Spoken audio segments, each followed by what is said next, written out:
Stock market లో invest చేసి మీ డబ్బులు డబుల్ చేసుకోవాలనుకుంటున్నారా? సుందరరామిరెడ్డి గారి లైవ్ సెమినార్ కి అటెండ్ అవ్వండి.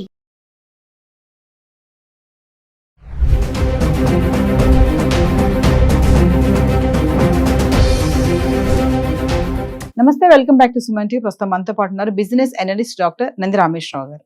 నమస్తే సార్. సార్, ఇప్పుడు అమెరికాలో H4 డిపెండెంట్ వీసా గురించి మాట్లాడుకుంటే చాలా మంది ఇప్పుడు సాఫ్ట్వేర్ ఎంప్లాయీ పెళ్లి చేసుకుని వెళ్ళిపోతారు అమెరికా. అంటే హస్బెండ్కి అక్కడ జాబ్ ఉంది అనుకోండి, వైఫ్ని తీసుకుని వెళ్ళిపోవాలి. ఇక్కడ ఎంత మంచి జాబ్ చేసినా వదిలిపెట్టి వెళ్ళిపోవాల్సిందే. అమెరికా సంబంధాలను చేస్తూ ఉంటారు కదా. మరి అక్కడికి వెళ్ళిపోయాక అంటే హౌస్ వైఫ్స్ డిపెండెంటే కదా తను కూడా ఇప్పుడు అక్కడిగా. సో ఎలా ఉంటుంది వాళ్ళ లైఫ్ స్టైల్? ఇక్కడ ఉన్న వాళ్ళు అనుకుంటారు చాలా బాగుంటుంది లైఫ్ స్టైల్, అక్కడ రిచ్ ఉంటారు అది ఇది అని. మేము కొంచెం కొన్ని వార్తలు విన్నాం, డిపెండెంట్ వీసా అనేది చాలా అనుకున్నంత సులువు కాదు, అంత ఈజీ కాదు ఉండడం అక్కడ అనేసి. ఒక్కసారి దాని గురించి మాట్లాడు. H4 అనేది హౌస్ వైఫ్స్ కే ఇది ఎవరు రెండు పక్కల ఉంటుంది. కొంతమంది భార్య మీద డిపెండెన్సీకి వెళ్తారు, కొంతమంది భర్త మీద డిపెండెన్సీకి వెళ్తారు. రెండు జరుగుతున్నాయి. మాకు తెలిసిన కొలీగ్స్ వాళ్ళ వైఫ్ మంచి PhD చేశారు, ఈయన డిగ్రీ చేశాడు. వైఫ్కి జాబ్ వచ్చింది, ఈయనకి జాబ్ లేదు. ఆయన డిపెండెంట్గా పిల్లలు వెళ్ళిపోయారు. So H4 basically house wives ఏంటంటే దూరపు చెట్టులు సాఫ్గా నున్నగా ఉంటాయంటారు. మంచి మేము 10th క్లాస్లో విడిపోయినప్పుడు కేంద్రీయ విద్యాలయంలో లాస్ట్ నెల మాట అంటే అయిపోయి ఎగ్జామ్స్ అయితే వెళ్ళి విడిపోతాం. పిక్నిక్ పెట్టారు మా దగ్గర వైజాగ్లో. బిర్లా కంపెనీ EC అని రాస్తుంది పైన. అది ఎక్కినప్పుడు మొత్తం కింద దిగిన రక్తాలతో హాఫ్ ప్యాంట్లు ఉండేవి మా ప్యాంట్స్. ముడుకులు తెగిపోయి మొత్తం రక్తం. అంటే రోజు చూసి 10 సంవత్సరాలు చూసాను ఆ కొండని. ఆ రోజు ఎక్కినప్పుడు తెలిసిన కొండ అంటే ఇంత కష్టం అని. అట్లా ఎందుకంటే తెల్లగా కనిపించావని పాలు కాదు, నల్లగా కనిపించావని నీళ్ళు కాదు. ఇక్కడ నేను ఇండియా నుండి చూస్తే అమెరికా వాళ్ళు బాగున్నారు అనుకుంటారు, అమెరికా నుండి చూస్తే ఇండియా వాళ్ళు బాగున్నారు అంటారు. పొరుగింటి పుల్లకూర. ఇక్కడ ఏమవుతుంటే అమెరికా నుండి ఇప్పుడు ఫర్ ఎగ్జాంపుల్ H4 హౌస్ వైఫ్కి వెళ్ళారనుకోండి, అక్కడ ఒకరు ఇండియా అందరూ తెలుగు వాళ్ళు ఉన్న దగ్గర మనకు కొనుక్కోలేము, లేకపోతే ఉండలేము. కాస్ట్ ఆఫ్ ఉండదు, కొద్ది దూరంగా ఉండాలి. మన చుట్టుపక్కల అంతా ఇండియన్స్ కాకుండా చైనా, జపనీస్, మెక్సికన్ అందరూ ఉండొచ్చు. సో మనతో వాళ్ళు మాట్లాడరు. మామూలుగా అమెరికాలో నాకు తెలిసిన రూల్ ఏంటంటే ఎదురింటి తలుపు కొట్టాలంటే పర్మిషన్తో కొట్టాలి. మన ఇండియాలో వచ్చి మీరు డైరెక్ట్ అక్కడ ఎంటర్ అవ్వడానికి లేదు. అండ్ ఇప్పుడు ఈ లేడీస్ ఏం చేస్తారు, హస్బెండ్ 8-10 అక్కడ సాటర్డే సండే తప్ప ఫ్రైడే కూడా 10-12 ఎందుకంటే గంటలకు పే చేస్తారు. గంటకి $20-30 ఎన్ని గంటలు చేస్తే అన్ని గంటలు. జనరల్ అయితే 8 గంటలు చేయాలి, కానీ చాలా మంది 12 గంటలు చేస్తారు. ఎందుకంటే వచ్చింది డబ్బు సంపాదించుకోవడానికి కాబట్టి. ఇప్పుడు వైఫ్ని పెద్దగా పట్టించుకోవడానికి అంటే అవకాశం ఉండదు, అవసరం ఉండదన్న అవకాశం ఉండదు. తను జాబ్ చేయకూడదు, అక్కడ చేయకూడదు. ఎందుకంటే ఇప్పుడు ఎవరైనా ఇప్పుడు ఇండియాలో కూడా ఎలిజిబిలిటీ టెస్ట్ ఉంటుంది. ఎలిజిబిలిటీ మీరు గవర్నమెంట్ IAS అవ్వండి, మీరు అవ్వగలరా? నేను అవ్వలేం కదా దానికి.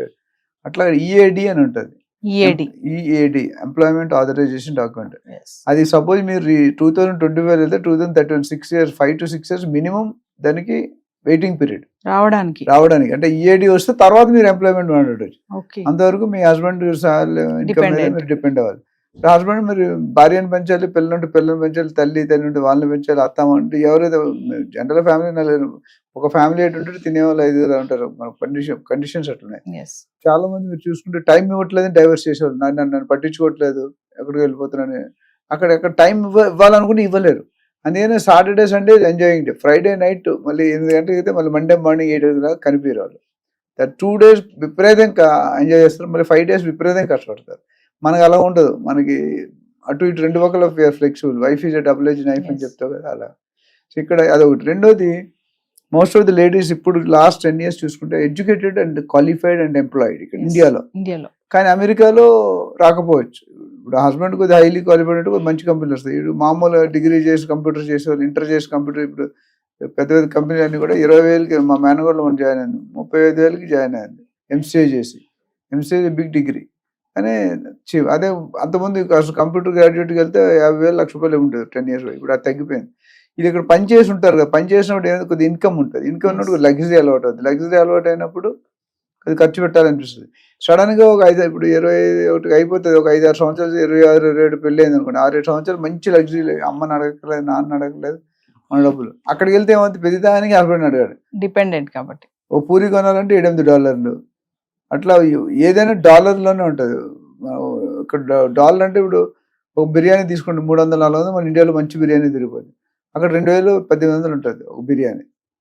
ఆ రోజు తినాలంటే తింటే మనకి చెప్పడం ఫోటోలు అయితే చూపిస్తారు. మనకి చాలా మంది అమెరికన్స్ వచ్చిన NRIs వచ్చిన వాళ్ళు ఫొటోస్ చూపిస్తారు. ఫొటోస్ ఏంటంటే ఏ రోజు తింటారో ఆ రోజు ఫోటో తీసుకుంటారు. మనం ఏమనుకుంటాం ఈ రోజు బిర్యానీ తింటున్నారు అనుకుంటాం. అది కాదు, వాస్తవం అది కాదు. వాళ్ళకు ఉన్న ప్రాబ్లం ఉంటాయి, వాళ్ళు బయటకు కొంతమంది చెప్పుకోరు. ఎందుకంటే వాళ్ళ ఇష్టం మీద వాళ్ళు వచ్చారు, మోస్తో వచ్చారు వాళ్ళు. ప్రెస్టేజ్. అమెరికాలో అంటే మేము చదువుకున్నాడు అమెరికాలో అంటే ₹1,00,000 కట్టినాం. 30 years బ్యాక్. అమెరికాలో అంటే 1 కోటి 2 కోట్ల. డాక్టర్ చదివినా ఇంజనీర్ చదివినా మినిమం 2 కోట్ల నుండి 5 కోట్ల డిపెండింగ్ ఆన్ ది కమ్యూనిటీ ఉండేది. ఇప్పుడు ఆ క్రేజీ కాస్త తగ్గిపోయింది. అప్పుడు అమ్మాయిలు చదువుకునేవారు కాదు, ఎక్కువ 10th చదివితే ఎక్కువ చాలా ఇంట్లో ఉండేవారు. 10th డిగ్రీ PhD కూడా చేసేస్తున్నారు అక్కడ. రెండోది, ఇండియాలో అర్హత లేక కొంతమంది వచ్చేస్తారు, కొంతమంది అర్హత ఉండి కూడా వచ్చేస్తారు. అంటే రెండు పక్కల మళ్ళీ అదే డైలాగ్ పడుతుంది, రెండు పక్కల పదును ఉంది. అక్కడ ఇంకా లైఫ్ బాగుంటుందని ఇక్కడ ఉన్నది వదిలేసుకుని వెళ్తారు.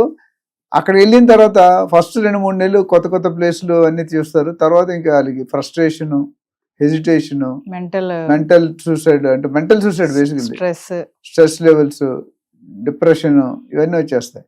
ఎందుకంటే ఖర్చు పెట్టడం డబ్బులు లేవు, లోన కూర్చోలేము. ఒకరు idle man mind devil's workshop అని ఒకరు ఎంతకాలం కూర్చుంటాం, పక్కనోడితో మాట్లాడడానికి అవకాశం. మాట్లాడితే మాట్లాడిన భాష రాదు, ఆడి భాష మనకు రాదు, మన భాష వాడికి రాదు. చైనా మనం చైనా ఏం మాట్లాడతాం, ఇజ్రాయెల్ మాట్లాడతాం. సో రెండూ జరుగుతున్నాయి. ఇప్పుడు చాలా మంది ఎస్పెషల్లీ లేటెస్ట్ మన సోకాల్ న్యూ ప్రెసిడెంట్ ట్రంప్ గారు వచ్చాక మాత్రం చాలా మంది డ్రాబ్యాక్ విత్డ్రా అయిపోతున్నారు. ఈ అమెరికా వద్దు పోదాం పదండి అన్నట్టు. అంటే హస్బెండ్ అయినా టైం ఉంటుంది, రిలీయింగ్ పీరియడ్ అయినా లేకపోతే కాంట్రాక్ట్స్ అంటే వీళ్ళైతే వచ్చేస్తున్నారు పిల్లలు తీసుకొని. నేను బర్త్ టూరిజం అని రకరకాల లాటరీ సిస్టమ్, వీసా సిస్టమ్ అన్ని పెట్టాడు కదా మనకి. ప్లస్ వీడికి EAD 6 సంవత్సరాలు పోతుంటే 6 నెలల తర్వాత ఫ్రస్ట్రేషన్ స్టార్ట్ అయిపోతుంది డెఫినెట్గా. ఫ్రస్ట్రేషన్ ఏమవుతుందంటే ఇద్దరు హస్బెండ్ వైఫ్ కొట్టుకోవడం మొదలవుతుంది. ఎందుకు ఏం చేయాలో తెలియదు. పాతవన్నీ నువ్వు అప్పుడు అలా చేసావు, పెళ్ళిలో కూడా మీ నాన్న ఎలా చేసాడు, మీ అన్న ఎలా చేసాడు, అవి ఊరికే గుర్తుంటాయి. అందుకని పెళ్ళిలో జాగ్రత్త ఉండాలి. ఆ పెళ్ళి అయిన మాట లైఫ్ లాంగ్ ఉంటుంది. వీళ్ళు ఏం చేసి ఇంటికి రాగానే ఖాళీ ఉంటారు, పాయింట్లు రాసుకుంటారు. అత్తగారు ఇలా ఉన్నారు, అమ్మగారు నువ్వు ఇలా చేసావు, మీ అమ్మకు సపోర్ట్ ఇచ్చావు, నాకు సపోర్ట్ ఇవ్వలేదు, ఇవన్నీ కూడా హస్బెండ్ ఎంతో కష్టపడి వస్తాడు బయట నుండి. ఇవన్నీ చేసేది బౌన్స్ అయిపోతాయి. అటు అమ్మ ఏదైనా బౌన్స్ అవుతాడు, ఇటు భార్య మీదైనా బౌన్స్ అవుతాడు. సో ఓవరాల్ H4 వీసా అనేది హౌస్ వైఫ్ మంచిదే. బట్ అందరూ all people are not able to adjust. ఇండియాలో రోజు చీప్ 300 రోజు కూడా తింటాం బిర్యానీ. చాలా మంది అమెరికా వెళ్ళిపోతాం అంటే మళ్ళీ 2-3 సంవత్సరాలు వస్తారు. మొత్తం వరుసగా 4 రోజుల ముందు నుండే ఎవ్రీడే పొద్దుట మధ్యాహ్నం టిఫిన్ కూడా బిర్యానీయే తింటుంటారు. ఆ అలవాటుగా అక్కడ తినకుండా ఉంటే ఒక బిర్యానీ తినాలంటే ₹2,000. ఎన్ని తింటాం మనం? సో ఓవరాల్గా చూసుకుంటే ఇది ప్లస్ అండ్ మైనస్ రెండు ఉన్నాయి. అడ్జస్ట్ అయిన పర్సెంటేజ్ చాలా తక్కువ ఉంది, తప్పగా అడ్జస్ట్ అయ్యే వాళ్ళు ఉన్నారు. H4 డిపెండెంట్ వీసా అనేది కొంచెం కష్టమైంది అక్కడ. లైఫ్ స్టైల్ అనేది ఇండియాలో సెట్ అయిపోయి అక్కడే పుట్టి పెరిగితే అది వేరు. ఇప్పుడు అంత చైల్డ్ బర్త్ లేకుండా అక్కడ పుట్టిన పిల్లలు కూడా they can become citizens of America. అప్పుడు ఇది కల్చర్ అక్కడే ఉంటుంది. మా ఫ్రెండ్స్ చాలా మంది 30 years ముందు వెళ్ళిపోయారు మేము చదువుకున్నప్పుడు. అప్పుడు వెళ్ళిపోయిన వాళ్ళు ప్రాబ్లం, ఆ పిల్లలు ఇండియన్ స్టైల్ తెలియదు వాళ్ళకి. ఇండియా ఇప్పుడు రివర్స్ ఉంటుంది, వాళ్ళు ఇండియా వస్తే ఉండలేరు అమెరికాలో ఉన్నట్టు. ఇండియాలో ఫుడ్ వేరు, కల్చర్ వేరు. ఆ తాత మా అమ్మ ఎవరు ఉండరు కదా, ఇక తాతగారు మన గుండె మీద ఎక్కించుకొని ఆడుకుంటారు. అక్కడ ఎవరు ఆడిస్తారు? ఆయిల్ ఆడిస్తారు. ఇవన్నీ ఓవరాల్గా చూసుకుంటే ఈ ట్రంప్ వచ్చిన తర్వాత కాకుండా మా అమ్మలో కూడా ఇది నడుస్తుంది ఎప్పుడు అట్లా.